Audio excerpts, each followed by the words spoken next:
Chapter 8.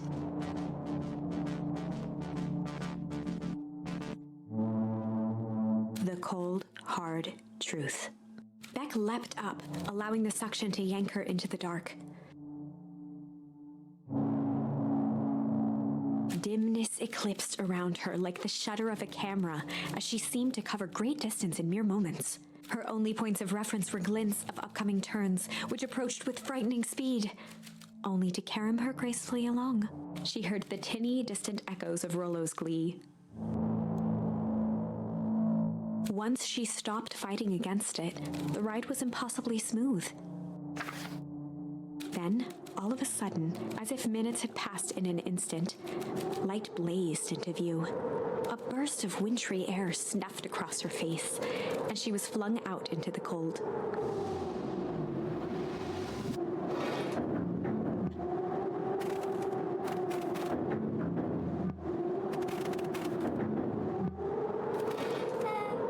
That was intense.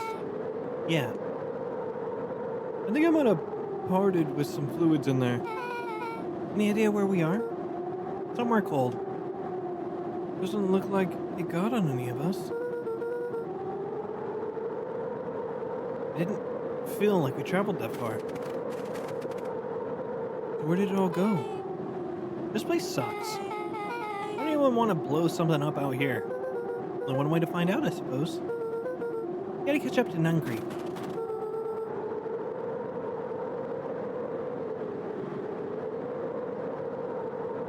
I think he went this way.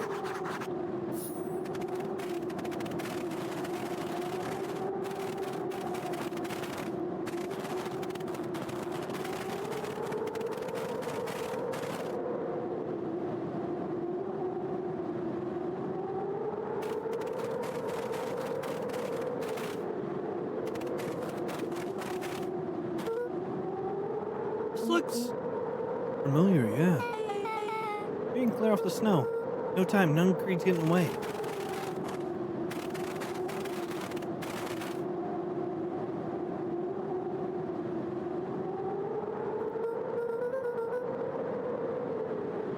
Okay, this is starting to feel really familiar. Can I be the one most versed on all things Becon Pine? This does look like some sort of frozen replica of town. Ah, I got it. It's so obvious now. Mr. Nuncrete is an alien. Rollo.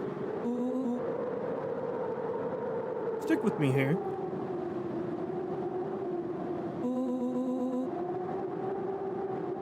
This species can only live in sub-zero temperatures. Oh boy, here we go. The source is their base camp dimension, so naturally they keep it cold. We found it by traveling through those metallic wormholes back there. Our objective, kill us all and shapeshift into a Becon Pine citizen of their choosing. Never really had me. But you very much lost me there. We get used to it. We should keep moving.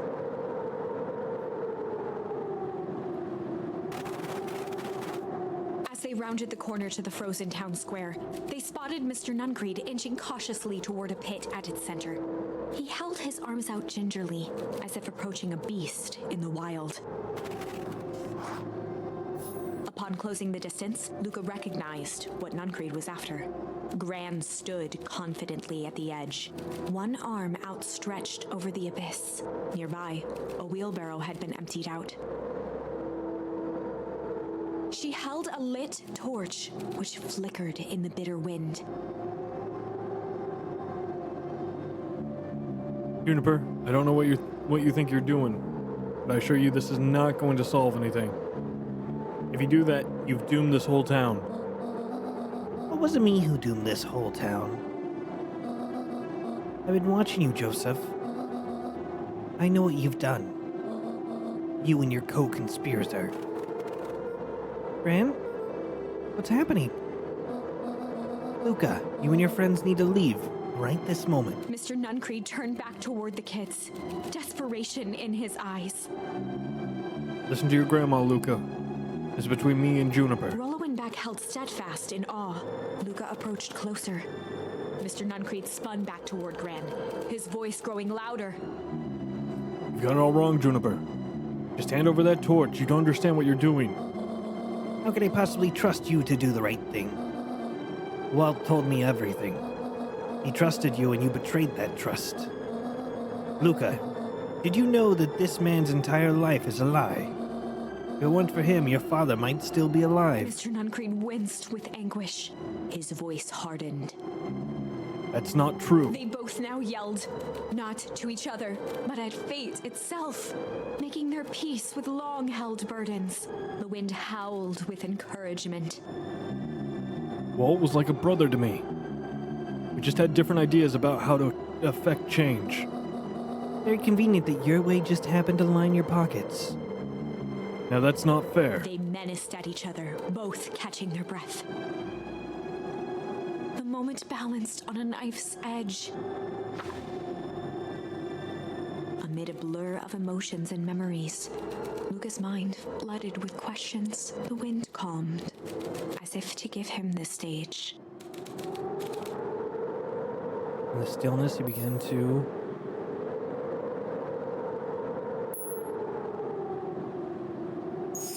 And in the stillness, he began to hum.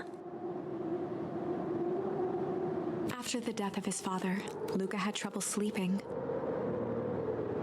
Each night, his mother would sit at the foot of his bed and hum a gentle melody. It was the only thing that could calm his mind, the only thing that, however briefly, could make it all seem okay. That melody pervaded every memory Luca had of his mother. Shivering in the raw snow, he began to hum it out loud.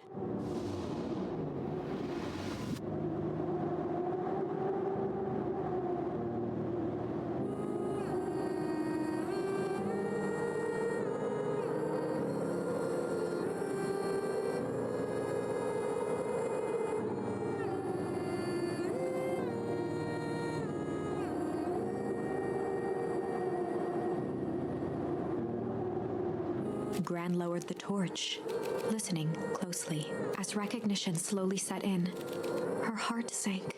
Those countless nights of consolation, the incomparable loss they shared together. She let the torch fall to the snow and sizzle out. A few steps toward Luca was all she could bear before dropping to the snow herself. Through a flood of tears, she began to hum along, note for note.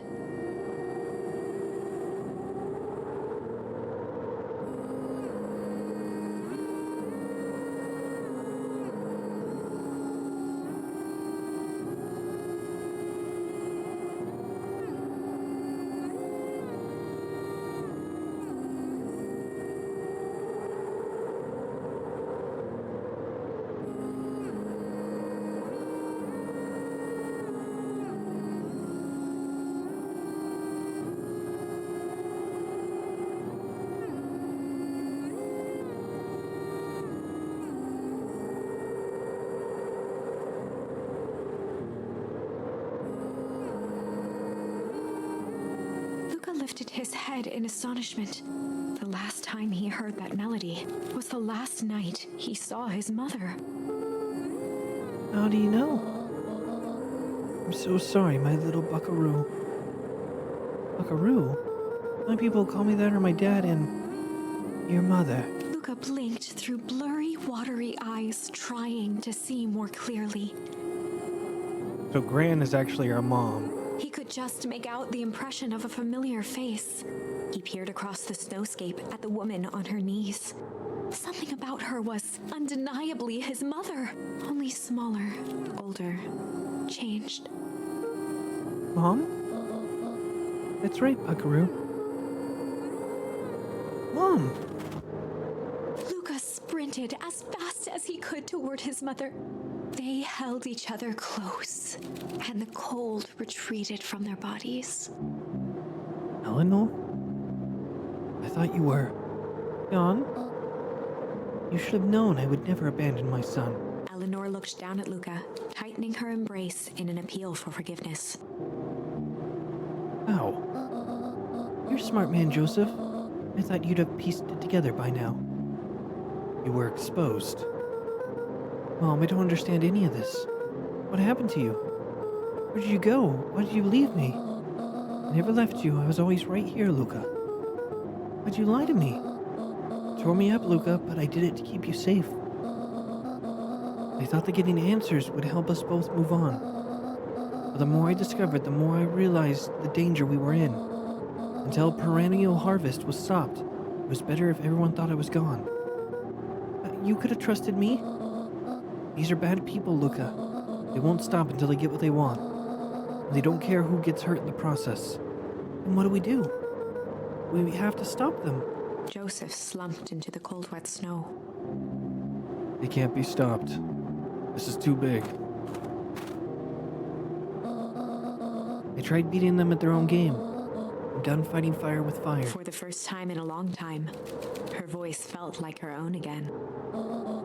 No more lies. I see now there's a better way to stop perennial harvest. The cold, hard truth. Luca gazed down at Nuncreed with pity. He looked small. Joseph stared into the snow, as if searching it for answers. Come on, everyone. We've got a party to crash.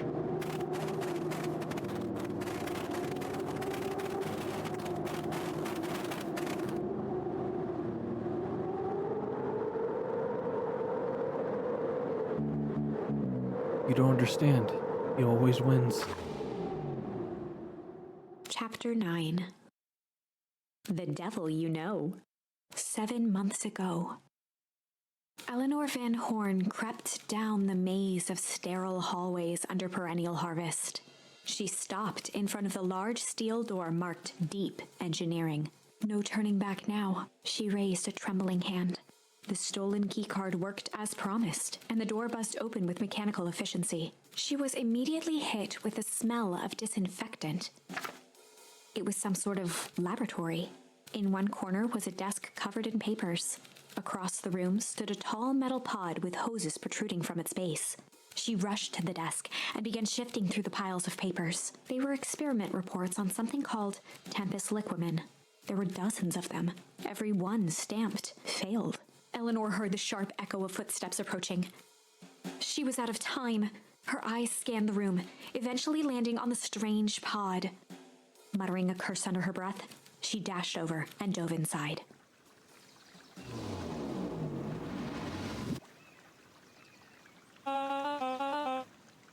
And that's what change is all about.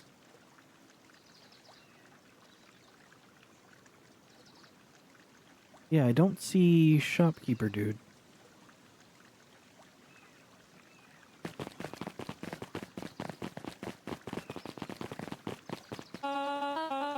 Curbing the future by the scuff of the neck and making things happen. Change is a choice. And I'm tickled pink that we will be making that choice together. How great is that? This man is a liar. Excuse me? I will not. This town is a dangerous secret, and perennial harvest only exists to keep it hidden. Nonsense. They picked up the whole damn town and moved it right under our noses. Not making any sense, dear. Mr. Kerr addressed the crowd with a sarcastic tone. I imagine such a thing. It's absurd and just plain impossible. They promised they could fix the foul harvest. They told us they would clean this place up. We just had to leave town for a few days. But while they had had us evacuated. Miss Hotford, I'm afraid I'm going to have to ask you to... You're afraid of a lot of things, aren't you? You sniveling little worm. This is growing tiresome. A little help, please. Don't you all see? This festival's a sham. An excuse to have the whole town gathered in one place. They're planning something awful. I don't know what, but these people are wicked. Don't listen to her. She has absolutely no proof. I am the proof. I am Eleanor Van Horn. Whispers filtered through the crowd. Well, aren't you as just sneaky as the Dickens? We all knew Valentine's fertilizer was too good to be true. And now this whole town is paying the price. Ladies and gentlemen, I'm so sorry about this disruption. So she will take this obviously disturbed woman somewhere comfortable, so that she can get the help she needs. She's not the one who's disturbed. You two-timing clown. You all know that there's something wrong with this town. It was just easier to look the other way. Truth is, Solomon's the leader? It's quite enough, Mr. Nuncreed. Torment dragged on Joseph Nuncreed's face.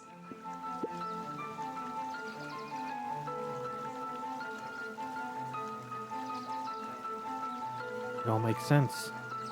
Rollo knocked him over, so of course he was going to go out of his way to snatch Rollo.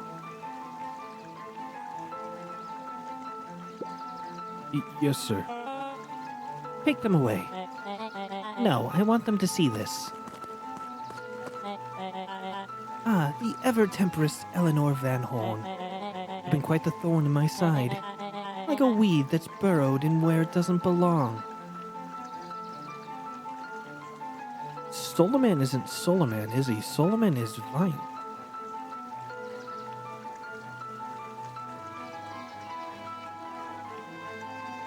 I must confess, you look He dreadful. paused for a moment, plucking a piece of fuzz from his sweater and discarding it to the ground. Consider yourself in rare company. You've managed to pull one over on me. He somehow got his serum to work the other way. And he de-aged himself. He didn't kill himself. He's the original Valentine. It won't happen again. I knew you had some sort of plan to disrupt our little party. But alas, I expect something a bit more impressive than incoherent rambling. No matter, your failures are yours to bear. Mr. Kerr, Yes, sir. it's a shame it was cut short, but I thank you for that rousing oratory. I will take it from here. Yes, sir. Of course, sir. You have done quality work for me, William. You can look forward to the recompense we agreed upon. Kerr gave a bow of deference. Founder, you are most gracious. Gasps rippled through the crowd. Thankfully, we can dismiss with the formalities from here on out. Solomon pulled a glass vial from his pocket. In one smooth motion, he downed its contents. A triumphant smile grew across Solomon's lips. You can all call me Sharper Valentine. His body and face began to contort and expand as he disappeared into a belching green mist.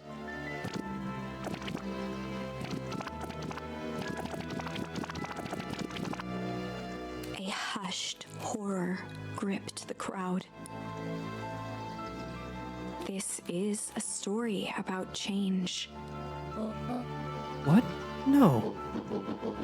Ah, so you didn't see that coming. Good.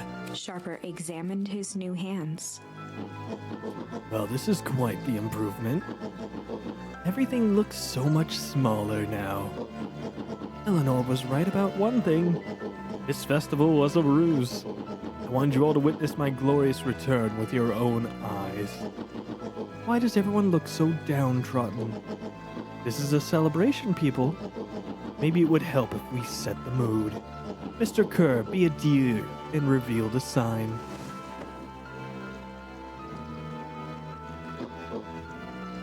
Ah, wonderful. Sharper choked out a crude squawk of a laugh. Frustrated grumbles sprinkled through the crowd. Sharper, you meticulous bastard. I'm glad you're back so I can tell you to your face. You destroyed this town. We ain't gonna let you get away with it again. Sorry, this is not the time for audience participation. Some assistance, Mr. Kerr. William Kerr gave a subtle nod to the clipboards. You coward. Does anyone else have something to contribute? A helpless quiet settled over the crowd. I thought so. You all truly believe you could be free of me? A town of complete and utter fools. You believe you people should be celebrating my return. You're clearly lost without me. And that leads me nicely to my children. Daddy? I gave you both the greatest gift a parent can give. The opportunity to prove yourself in my absence. Squandered. To say I'm disappointed would be an understatement.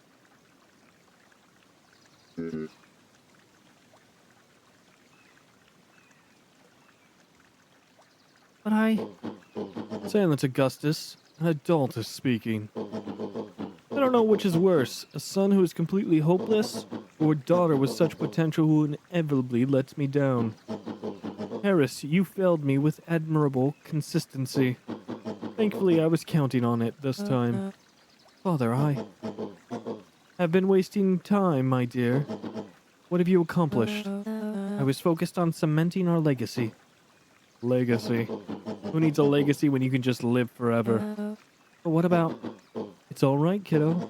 I'm afraid you suffer from a complete lack of imagination. There's just no helping it. Now then, where's Joseph? You didn't take my opportunity to slip off, did you? Ah, there he is. Everyone should give him a hand. None of this would have been possible without Joseph. I think you've said enough. Nonsense. These people deserve to know how helpful and loyal you've been. I only did what I did because he left me no choice. You always had a choice, Joseph. You were simply too weak to take it. No matter. Cheer up. You are about to be rich beyond your wildest dreams. You should follow Mr. Kerr's example. When I found him, he was a sorrier state than any of you. An aging actor desperate to recapture his youth. He played his part, and soon he'll be able to play the leading man again. Forever, in fact, if he remains loyal. That goes for all of you. Well, those who already haven't frittered away my goodwill. Beacon Pines is mine again, and I'm willing to share its spoils in exchange for absolute loyalty. Are you saying William Kerr was never in charge of the perennial harvest? You think he puffed up, blathered smoke could have accomplished all of this? Dawn, I suppose it's time for your big exclusive. Sharper addressed the crowd with indignant pride. He'd planned this moment for so long that now, at the deed's fruition, it almost felt frivolous. You see, I needed a figurehead to hold things down while I orchestrated my return. Someone to misdirect, lie, and bilk the town for a spell. So I invented William Kerr. Take your bow, you've earned it. Mr. Kerr flourished a preposterously elaborate bow. Patrick C. Montesquieu, Espin extraordinaire at your service. Oh, he's the one that wrote the novel on himself. Founder, I just want to thank you again for this opportunity. It truly was the role of a lifetime. Wait, so this Bill Kerr was Pat C. the whole time? Now that your secret's out in the open, what's to stop this town from rising up against you? Oh, that's the delicious part. Here. Thanks to our clipboards, I know what each and every person in this town fears most. And I'll make these fears manifest for anyone who steps out of line. The choice is simple. I'm not afraid of you. Ah, the young hero. I've kept a keen eye on you, boy. You and your friends made a habit of disrupting my plans. What a pity. Things would have gone a bit differently. You might have had your moment of triumph. But that's fate for you. You can't do this. Oh, but I can. I have won. Never underestimate what a great man can do, given time. And now time is my plaything. Perhaps the most expensive thing I've ever bought. But well worth it. Ha. Sharper coughed up one final laugh and cracked his knuckles. Enough chit-chat. Let's get to work, shall we? And so, Sharper set about remaking the town in his own image. The fertilizer factory soon reopened for business. Sales rose steadily as more and more farmers across the countryside began to swear by its miraculous properties. Beacon Pines became famous. A secretive town that, for the right price, shared its gifts with all. Gifts that became more and more necessary in a world where winters grew longer and longer. The end. This is wrong, but things are becoming clearer now. You can feel it, right? We can't let Sharper win. He might just be the key to this whole thing. Let's see.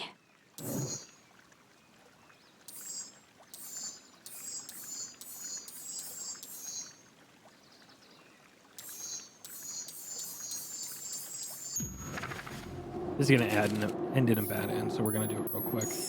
And in the stillness, he began to weep. It was all just Too much. Falling to his knees, Luca whimpered, so the tears crystallized as they hit the snow. Gran stared at Luca for a moment with warm sympathy, remembering why this was all necessary. It'll all make sense soon, Luca. And everything can go back to normal. I promise. She stiffened up and brandished the torch at Mr. Nuncreed. You can't hide behind those people any longer, Joseph. Once their precious source is destroyed, we'll see where their loyalties fall. Juniper, don't. Ignoring his final plea, Gran flung the torch into the deep darkness. She smiled and exhaled in relief. Mr. Nuncreed moaned in resignation. The torch echoed as it ricocheted down the hole, punctuated with a thunderous thud. You see, Joseph, I've learned one very important lesson in life. Want things to change, then you must be willing to... Before Gran could finish, the ground shook her to silence.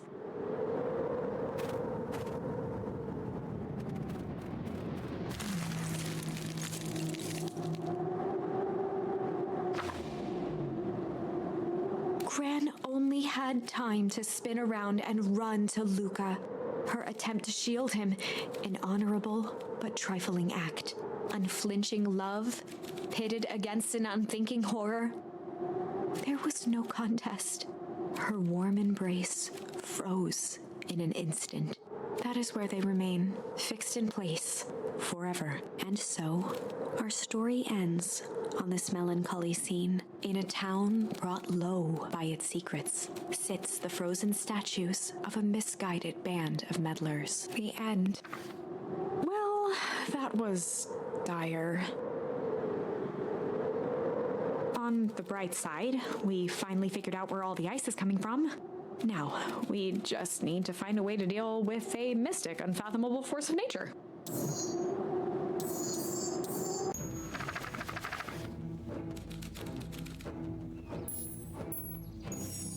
There was a malice lurking behind those eyes, like a trap ready to spring.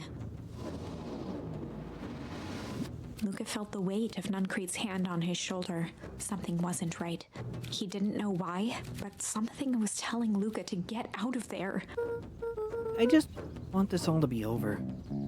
Of course, I'm sure it'll work out soon enough. I should get going. I told Roxy I'd check for Rollo at the treehouse. Luca twisted free of Nuncreed's grasp. Of course. Luca, you know your dad and I were good friends back in the day. You can come to me with anything. Anything at all. You're a bitch. Okay.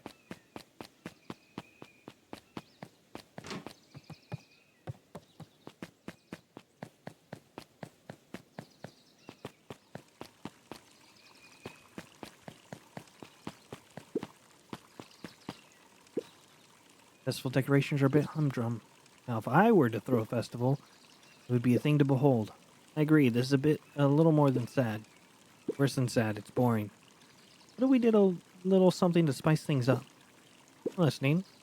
You know the festival sign waiting to be unveiled? It'd be a shame if someone... The two scurried off, eagerly formulating a plan.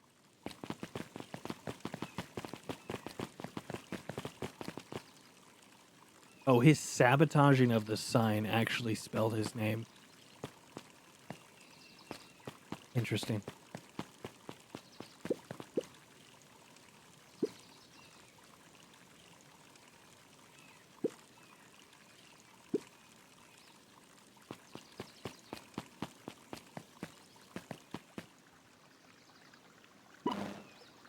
Identify yourself, please.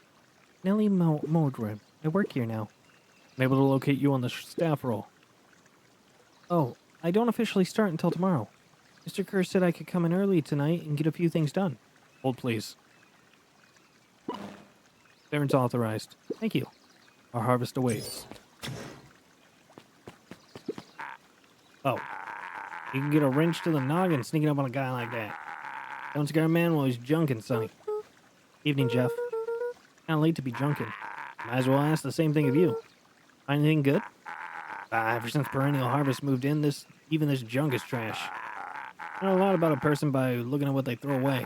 For this bunch, it's all shredded paper and coffee cups. Well, I better get going. I didn't see nothing if you didn't see nothing. See what? Exactly.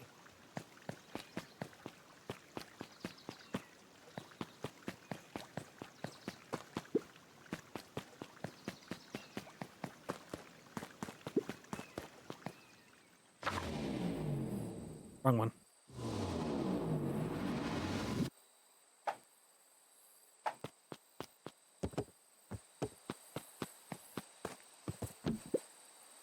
Rolo? He aired a long holler into the woods.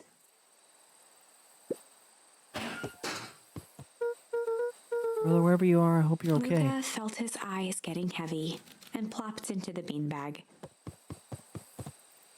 He conceded to its lumpy embrace.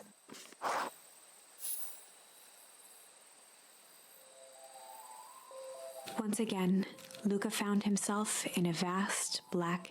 This time, he knew exactly where to go. He took a single confident step forward. The world flickered and pulsed. He found himself standing in front of the frigid air of a blazing campfire. The source. He plopped down cross-legged and gazed into the cold flame, waiting. Soon enough, the fire began to die out, popping sporadically, until all that was left was a single ember. Lucas stood up and dusted himself off. He plucked the glowing ember from the cold ash, examined it, and slid it into his pocket, a keepsake. The voice of his father spoke behind him. "You made me proud, Buckaroo." Luca turned to face him. "Dad, what is this place?" A warm grin grew across his father's face. "A place where everything that has been and everything that could be all wait together." Luca found himself staring at his father's face, trying as hard as he could to memorize every single detail. Wait? For what? Another voice spoke out as Luca's doppelganger stepped forward. "That's up to you." Without knowing why, Luca began to weep. Is any of this real? Are you real?" Luca's father bent down to smudge away a tear. "Of course. I'm as real as the part of you that misses me." Luca turned to look at the older version of himself. "And you?" The doppelganger choked back tears. "I'm as real as the part of you that's angry he's gone. Does that make sense?" Through his tears, Luca laughed. "I think so." His father pulled him in for an embrace. "Time to go, Buckaroo." Luca was startled from his dream by a banging on the floor. Are you in there? A commanding voice rumbled from below. Just as Luca sprang to lock the entry hatch, the door knocked open. Chapter 5. Dangers big and small. Luca stumbled back. He heard the rope ladder creak under significant weight. Keeping his eyes fixed on the hatch, he inched backward to the balcony. As his hand grasped the door handle, Luca froze. A large figure clumsily wriggled up through the hole. Stop right there. Or I'll... Jeez, it's dark and all, but I figured you recognized me. Rolo got into the aging serum. Who are The you? large figure cocked its head inquisitively. Stop now or I'll clobber you with a baseball bat. Whoa. Take it easy. Luca, you need to get your eyes checked. It's me, Rolo. Nice try, but I know you aren't Rolo. You're like one of his random uncles or something. Where is he? Uncle? Luca, quit messing around. It's me. If it's really you, prove it.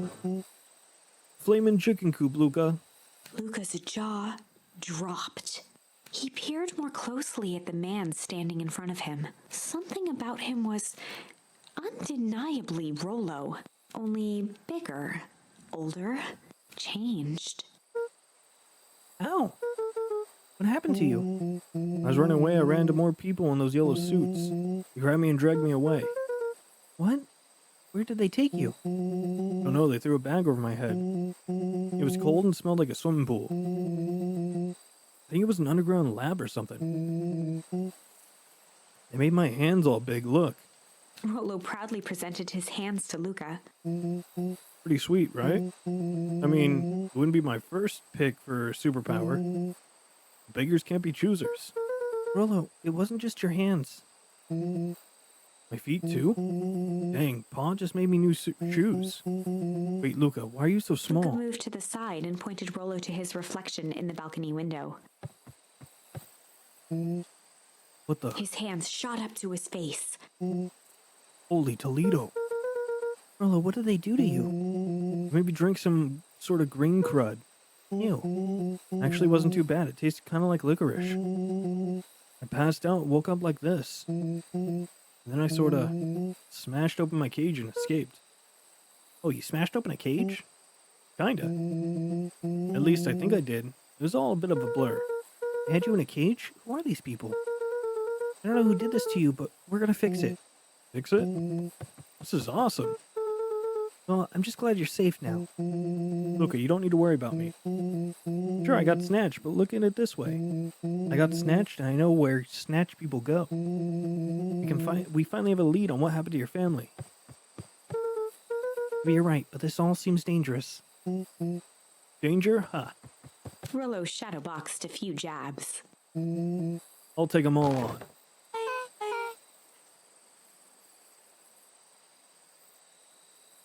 Hey fellas, what's up? Is this a timeline where we splashed?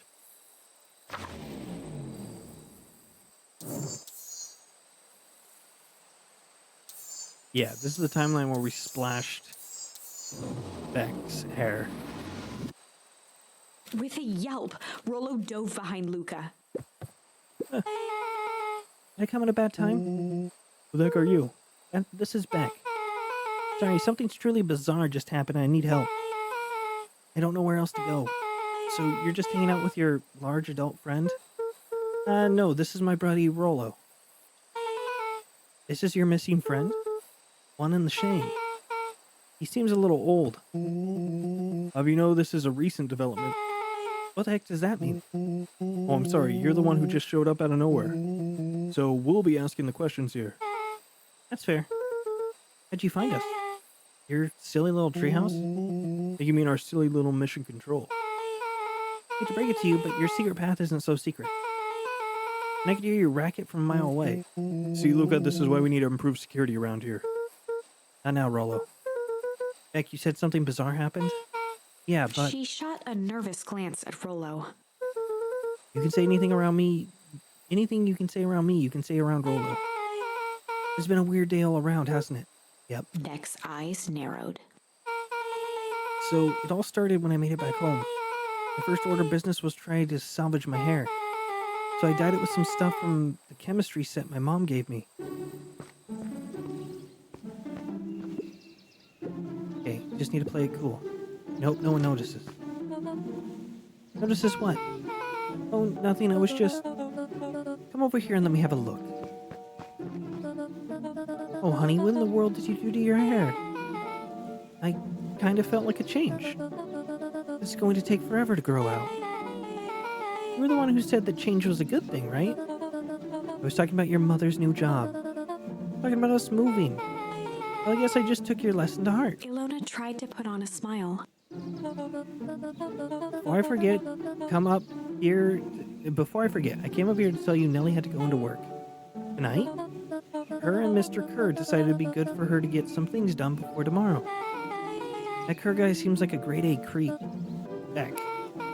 He is. Him and his weird cult of personality. We're not going to ruin this job for Nellie. It means too much to her. Oh, I know exactly how much it means to her. It means enough It means enough to her to exile her daughter in this podic town. This place sucks.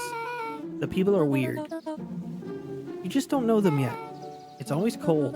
In the mountains, you'll get used to it. I can't even pick a single decent radio station. It's all banjo music and farm reports. You know, I grew up in a town not that different from this one. Is that why you're better at talking to plants than people? Okay. So here's what we're gonna do. First of all, you're grounded. 1. In the morning, I'll have Nellie come and see what we can do about fixing your hair. You need to look presentable for the festival. But not another peek. She sighed, and after a moment, looked down at Beck sympathetically. I know moving is hard, honey, but that doesn't mean you have to make yourself miserable all the time. Other people seem to have that covered for me. Oh, and if you decide to rebel by dyeing your hair more, She flashed a sly grin and tousled Beck's hair. I'll just shave it off for you. Think of how rebellious you'll look then. Very funny. Thank you. Good night, sweetie. Good night, Mom. Wait. First of all, this town does not suck. Second, you need help because you got grounded? No. I'm sorry you got in trouble. It's my fault your hair got screwed up in the first place. Don't worry about it. I actually kind of like this look. Great, we can get back to the story now.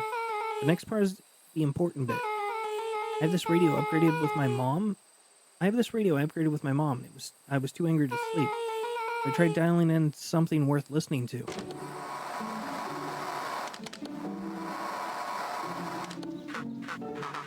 Mr. Kerr, are you there? Mr. Kerr. Yes, I'm busy. What is it? Apologies, I have the founder on the line. Patch him through immediately. One moment. Hello, sir. It's so nice to hear from you.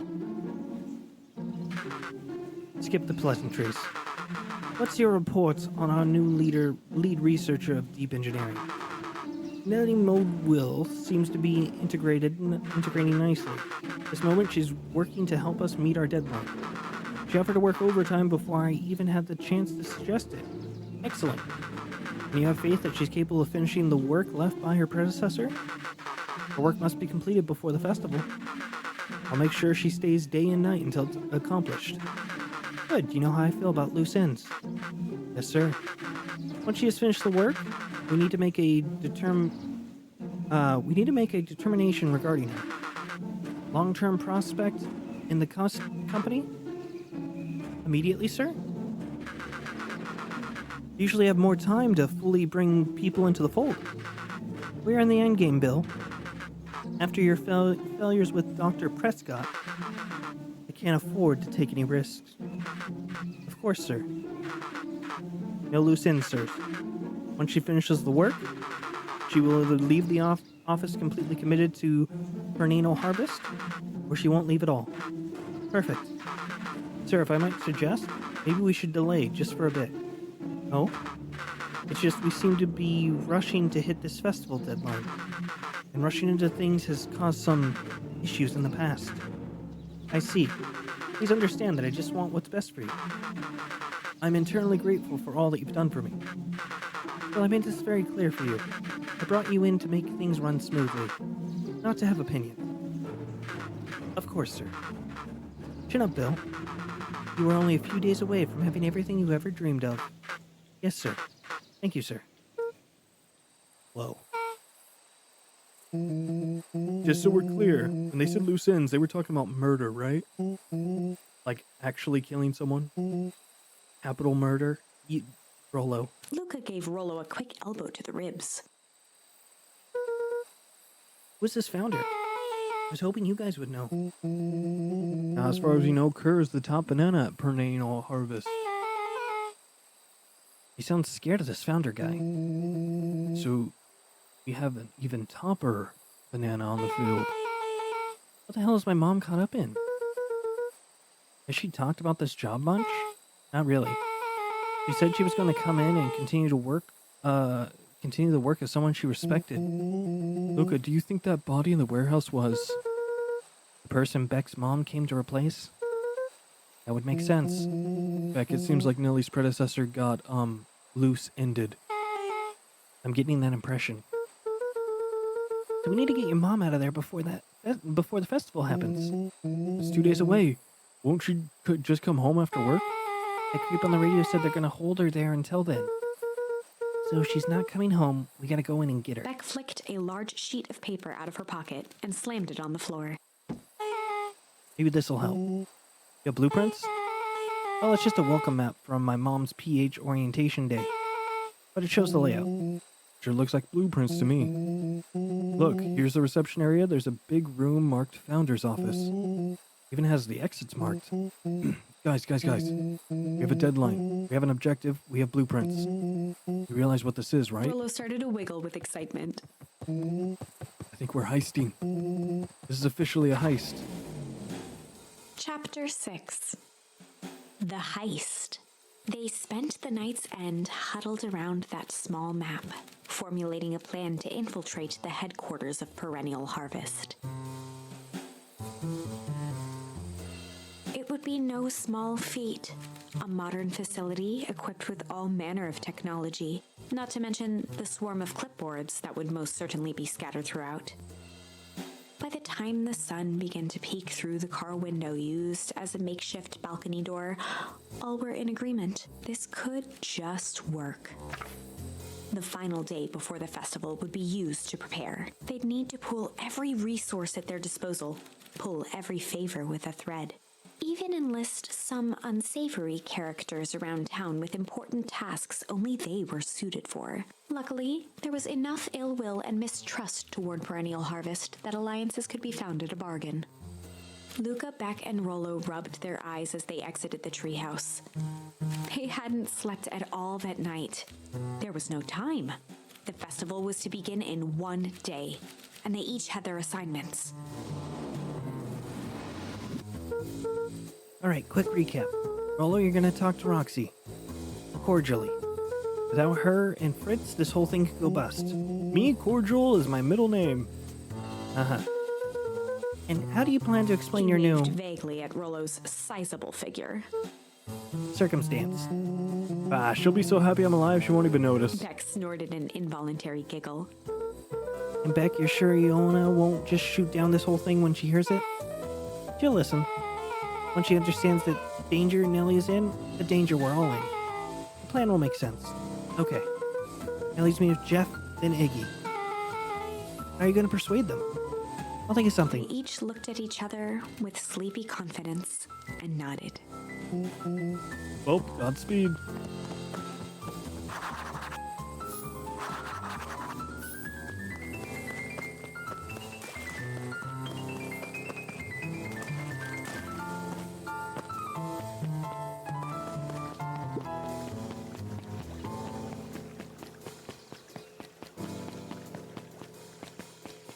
Okay, we gotta find Jeff.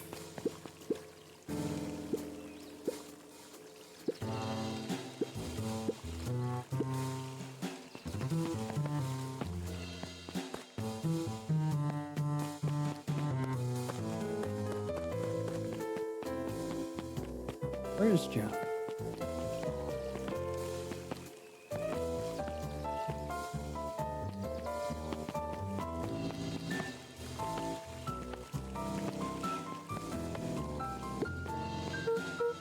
Hey, Jeff. What can I do you for? I know how much you hate Perennial Harvest. Hate is a strong word. Oh, sorry, I mean, I didn't mean it was the wrong word. gotcha. We're gonna break into their headquarters, and I thought you might be able to help. Jeff wheezed out a long snicker.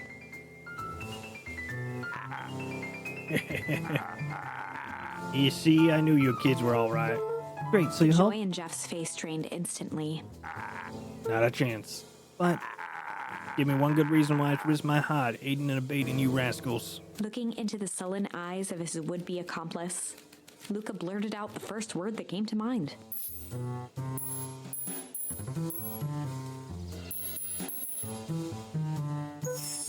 junk. Yeah, what of it? Son, they've got more junk than a king has copper. Ain't interested. Luca wasn't ready. He shouted out,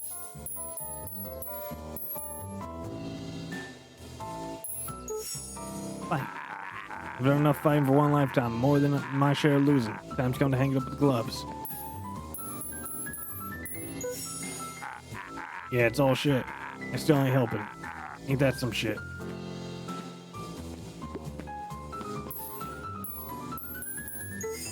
Crooked. God, they're all crooks, like cockroaches. Stamp one out, another one comes scurrying in its place. Hide. Jeff's brow perked up. What'd you say? Go ahead and hide then. Sensing some traction, Luca carried on with vigor. Let a bunch of kids do what needs to be done. We're not afraid. Jeff's scowl faded with a sigh. Say what you will about old Jeff, and they all do. You'll never hear him say that I hid from nothing. One good stomp of the foot was all Jeff needed to drive his point home. What was it you kids needed? Some sort of disguise. I've got just the thing. And while we're at it, that crate should come in handy. It ain't gonna be free, you know. I'm thinking 5 bags of sour gob should cover it. Put it on my tab. Luca offered out his open hand to seal the deal. With a firm and dusty grip, Jeff reciprocated. Done. Swing by first thing in the morning.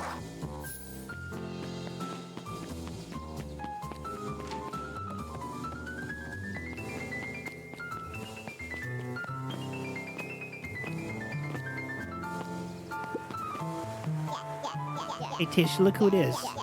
Luca, are you here to try to tickle us to death again? Look, just hear me out. He raised an eyebrow suspiciously. Listening. Yeah, I know we've both been giant bags of shit to each other. Iggy gave a reluctant shrug. You're not wrong. But lately, life has been kinda strange, you know? Iggy considered the point. Things have been weird around here. So I'm offering a truce and asking for your help. What do you say we break our hostilities, at least for now? We do like breaking things. What if a truce means less breaking things? What if I told you there was a way to have a truce and break stuff? Go on. I need you to cause a distraction so I can sneak into perennial harvest HQ. Wild-eyed grins spread across Iggy's face.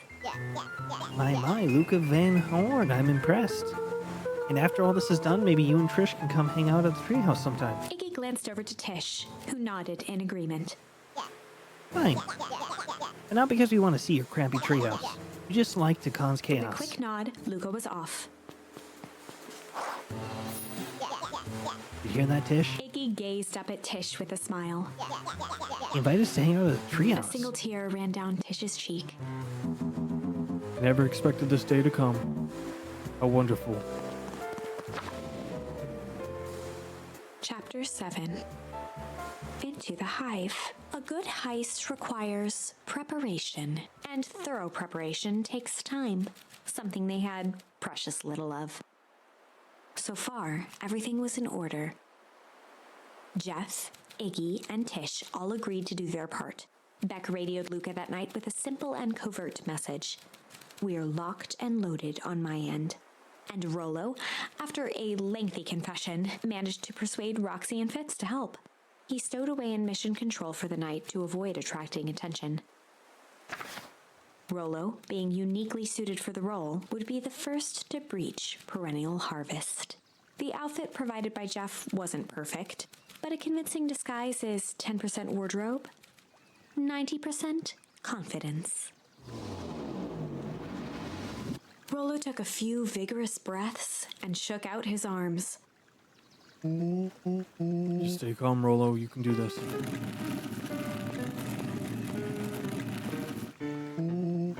Got your delivery here. A delivery? Oh, I don't have anything in my notes about a delivery. One moment.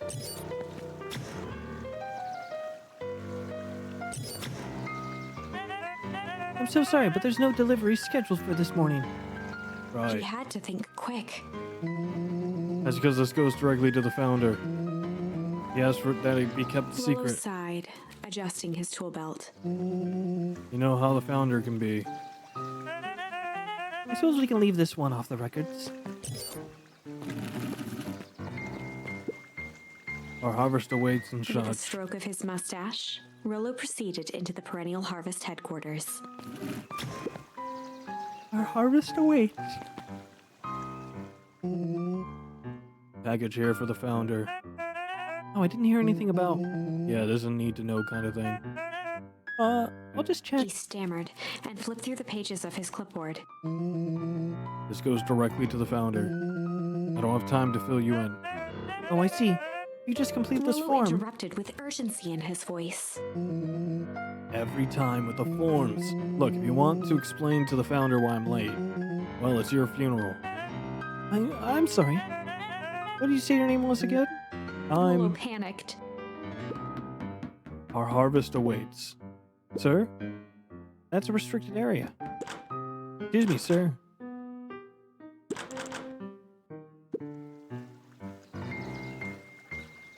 Ready to light this candle, Tish? Yep. Suck on this perennial ham fist. The What's that? distraction was enough for Rollo to regain his confidence. Just open the damn door. Got a job The to do. clipboard fumbled around in a frenzy. I should check on that noise. Oh, come on. Just buzz me in already. Okay.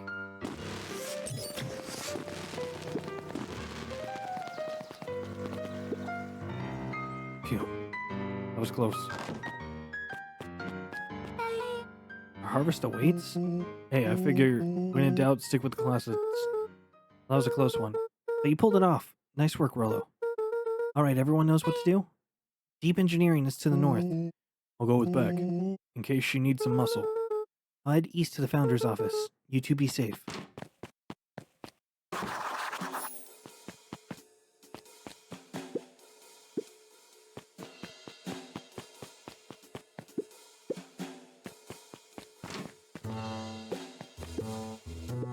Son, there's not even any cups for the water.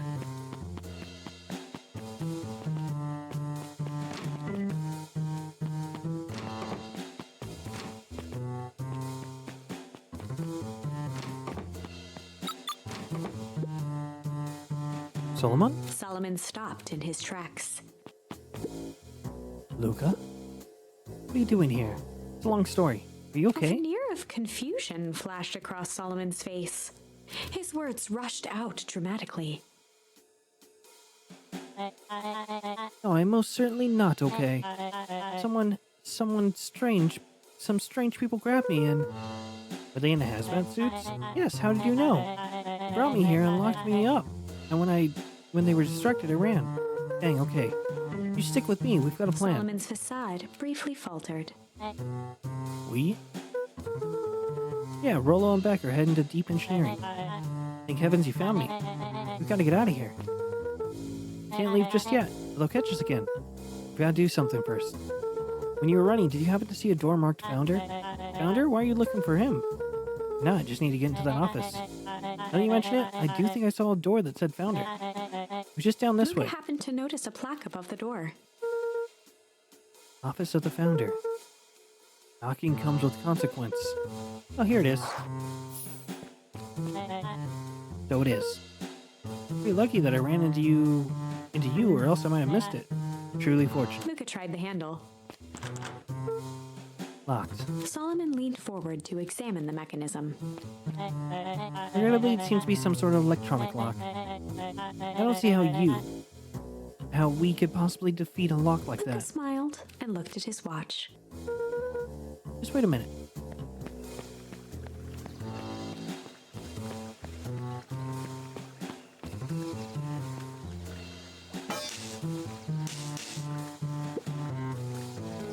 I don't know what sort of fun business you're up to, but I like it. She mimed a quick hat tip and ambled off with a whistle. Howdy. Good afternoon. The light on the keypad changed from red to green. How did you do that? It's good to have friends. Wait, let's get inside before someone spots us. Luca switched on his walkie-talkie.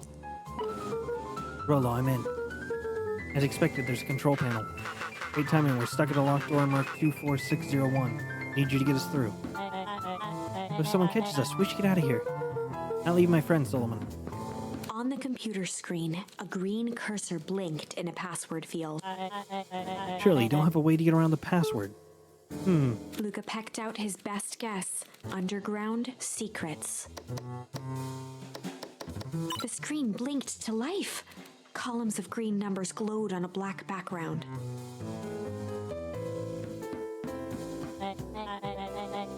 Hold on.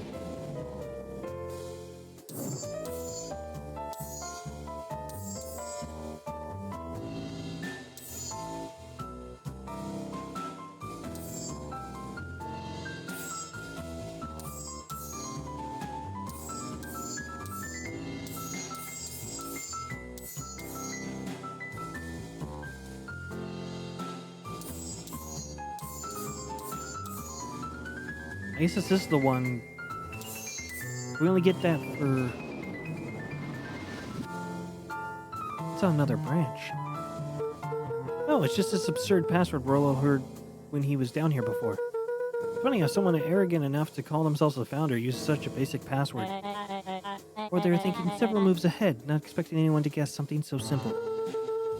These villain types always end up outsmarting themselves. Solomon's jaw clenched into a half smile. Your powers of deduction aren't as impressive as your luck. Luca quickly scanned the columns for number 24601. Well, I think that should do it. Bingo bango, doors open. Luca, you never fail to impress. What is this slippery lout even doing down here? We have a friend whose mom is in trouble. We're here to get her out. I see. Okay, Luca, I think we're close. The next door is marked 13806. Once again, Luca scrutinized the numbers on the screen. In that moment of distraction, Solomon reached forward and pressed a large red button. Maybe this one opens the lock. Crap, we've got company.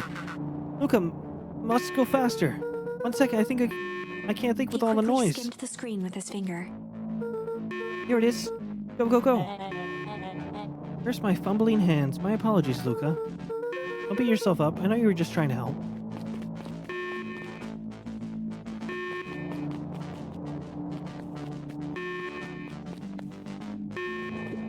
Oh man, the water cups. Hello.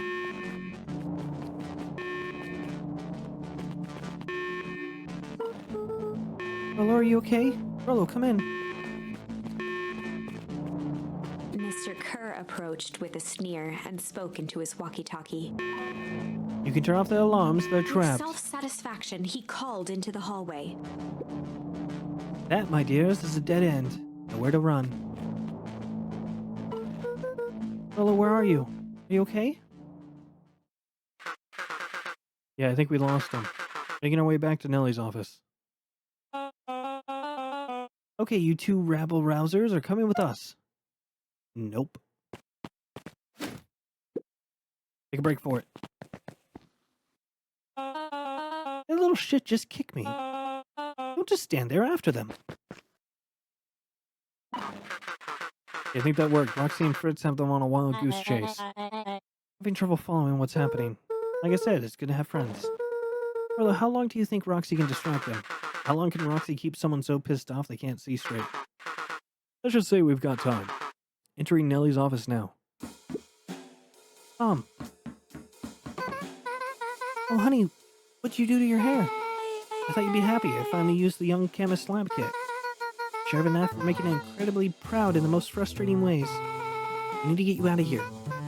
Who's your adult friend? Oh, I'm not an adult. Have you ever heard of a growth spurt? I had more of a growth spurt. No, that's not possible. Nellie leaned over to examine his teeth. Substantial banding on the enamel of the molars consistent with Tempest liquimine exposure. Is that what you call the gunk they forced me to drink? You drank it? Oh no. You told me it was only being tested on plants. Go back, sweetie. I promise I didn't know. Mom, what the hell is going on at this place? I was brought here to work on the discovery of a lifetime. A novel chemical compound that discovered under Beacon Pines in a wellspring they call the source. They named it Tempest liquimine. It pulls energy from the surrounding in order to fundamentally alter matter's relationship to time. It's a secret to Valentine's fertilizer. They harvested the source, infusing small amounts of Tempest liquimine into the product. It worked wonders, directly accelerating plant growth. Crops could be readily harvested in a fraction of the time, but it led to complications. A foul harvest. Perennial harvest came in to clean up the mess to succeed where Valentine failed. The Tempest liquimine is rebellious. Rebellious? You can think of it as a manifestation of change itself. It's volatile by its very nature. The more you try to force it to do a specific thing, the more it resists, yes. I can relate to that. My rule is to finish the work of my predecessor, Dr. Prescott. Harness Tempest liquimine to reliably manipulate an organism's age. Just imagine how many people we could feed. Mr. Kerr was very insistent that we achieve a successful result before today's festival. But you didn't, right? Nellie sighed. You know how much I love a good puzzle. Poured myself into the problem. It wasn't long until I discovered oddities in Dr. Prescott's notes. Oddities? They contained obvious errors, mistakes that someone of his reputation would never make. So I fixed them And now I get to replace my entire wardrobe. I really am truly sorry. Meh, these clothes were all hand-me-downs anyways. Sounds like Dr. Prescott figured it out, got cold feet, and intentionally sabotaged his own work. I considered that possibility. I've sent a letter asking him to clarify his thinking. Mom, Dr. Prescott is dead. Or had him killed. What? I overheard them talking about it on the radio. That's why we gotta get you out of here. I just... Like now. Wait, the vial. I finally solved the chemical equation allowing direct control of aging. Mr. Kerr picked it up just before you came. All the more reason we gotta hightail it. Luca, we got Dr. Modeville. Heading your way now. Roger that, be careful. Alright, everything's on track. What's your plan for escape? We'll go over everything when we get there. In the meantime, maybe we can dig up some more info.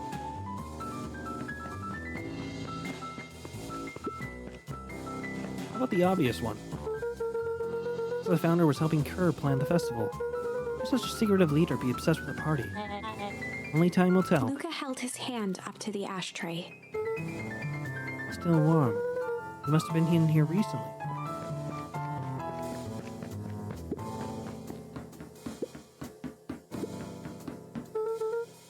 Malice, 80 proof whiskey.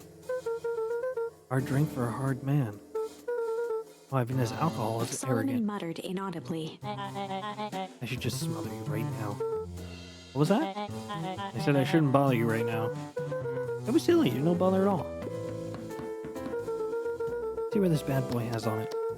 Security system, time card logs, payroll. You know, for being an evil, this guy sure is Solomon boring. once again muttered under his breath.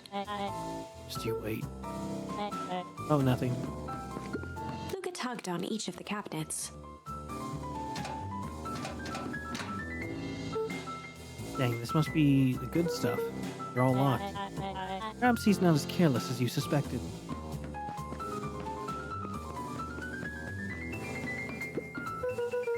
Really sorry you got dragged into this mess, Solomon. You needn't worry about me. I feel bad either way. We're gonna get you out of this, I With a promise. subtle, quivering lip, a smile crawled across Solomon's face. They heard the trampling of frantic footsteps from the hallway.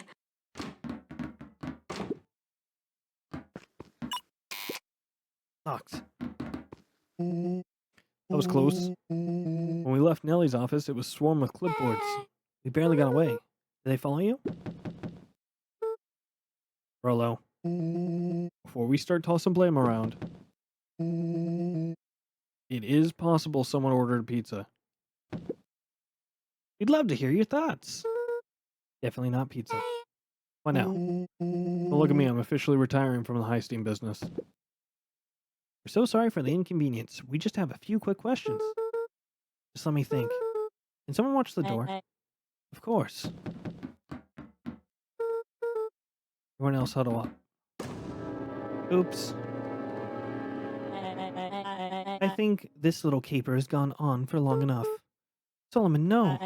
Hush now, child. The adults are speaking. Dr. Modeville, a brief reintroduction is in order. Never met in person, but we have corresponded. You see, it was I who hired you. Solomon, the pathetic orphan child. The powerful and enigmatic founder. Sharper, the fallen progenitor who created this town. Perennial harvest, Valentine fertilizer, all connected by a single thread. Yours truly. But Her that's... eyes searched the floor in thought. Solomon watched eagerly, waiting for the flicker of epiphany. With a sickened look, she peered into his soul. Ah, yes, now you've got it. Campus Liquamine, you discovered how to reverse the process. Solomon clapped with genuine delight. Very good, Dr. Modeville, very good. Though that discovery wasn't intentional, Solomon glanced down, examining his youthful form. and the effects went a little too far for my taste. So I needed to finish why you needed me to finish Dr. Prescott's work, which you did admirably. Mr. Kerr, the vial, Kerr please. presented it with a theatrical twirl of the hand. May I present to you the eighth Before wonder he of could the... finish, Rollo snatched the vial from Kerr's palm. Well, the stuff sounds pretty valuable. Be careful, you fool. We have no idea what you have in your hand. Actually, we do. You just did a whole evil villain monologue thingy about Rollo it. casually tossed the vial to Luca. Gosh, maybe I'll have a Luca taste. jiggled the vial mockingly. Seize him. Luca! Over here. Move another inch and I smash it. She held it tightly behind her back. Solomon sighed, speaking in crisp, measured syllables. You have no plan. I'll smash it, I swear. Fine, risk killing us all. Or if you're lucky, nothing happens, then what? We capture you and grant you much less He leniency. pursed his lips with feigned sincerity. But I give you my word, if you hand it over now, none of you will be harmed. Deep uncertainty washed over Beck. You're a smart girl, Beck. There's no shame in being outwitted by someone smarter than you. We both know there's only one way this ends. She looked to Nellie shakily. With a dispirited nod, Nellie sighed in defeat.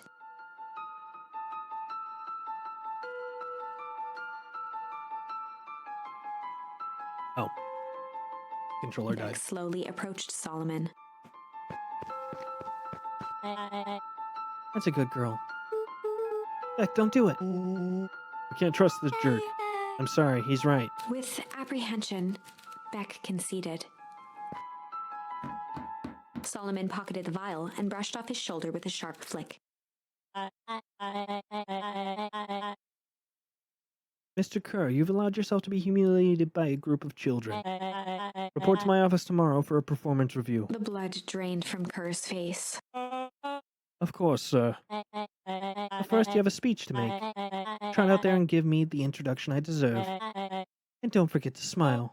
Yes, sir. And I think all of this is thanks to the efforts of Mr. Van Horn. Understand, how is this all because of me? Ah, I said Mr. Van Horn, silly child. Dr. Walt Van Horn. Your father was always a thorn in my side. I offered him an opportunity to be part of something great, but the fool was blinded by righteousness. He even broke into my laboratory in an attempt to sabotage my work. Solomon shook his head with gratification. But the universe has a funny way of correcting course. By meddling with a force he didn't understand, Walt showed me its true potential. And fate would have it, Luca, your father's dying act was to grant me eternal A life. muffled applause resonated faintly through the walls. Well, that's my cue. After the festival and my subsequent ascension, I'll return to deal with you all. Till then, I suggest you use this time to reflect on the magnitude of your failure. You three keep post outside the door.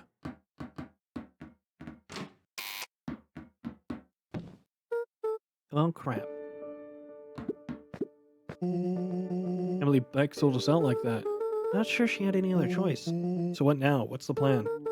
I don't have one. Of course you do. You always have a plan. Rollo. You just need some time. Rollo, it's over. We lost. Nellie was staring at the floor, deep in thought. Alright, Luca, give me a minute to calm my mind. Hey. I'm sorry, Luca. I did what I had to do. I know, it's just, we were so close. I got a feeling that eventually Solomon will get what's coming to him. Time wounds all heals. Well, time seems like less of an issue for him now. Luca, there's something you should know. After Mr. Kerr locked me in the office, I had nothing but time and curiosity. I poked around a bit, hoping to find a means of escape, but I found something else. A note hidden in a false drawer. What sort of note? Dr. Prescott must have sensed that his time at Harvest was growing short. He left behind a letter with the hope that it would be found by his successor. It was a confession of sorts. He left it for me, but its contents... Luca, I think they were meant for you. Why did you... What did it say? About the incident with your mother. Dr. Prescott found her in his lab with a stolen keycard. There was an accident. She had been exposed to extreme amounts of Tempest liquamine. The color dropped from Luca's face. She survived. Dr. Prescott decided to help her recover. He no longer trusted Panel research, so he kept her whereabouts a secret. Over time, your mother led him to reconsider the purpose of scientific discovery. Science is often at the verge of change, but that doesn't mean it's always right. He realized that no one should have control over something as powerful as time itself. I believe now that's why he began to intentionally sabotage his own work. And it cost him his life. It's a reasonable conclusion. Luca was overwhelmed with emotion. If she's alive, where's she been? Where is she now? A sudden explosion sounded from the hull.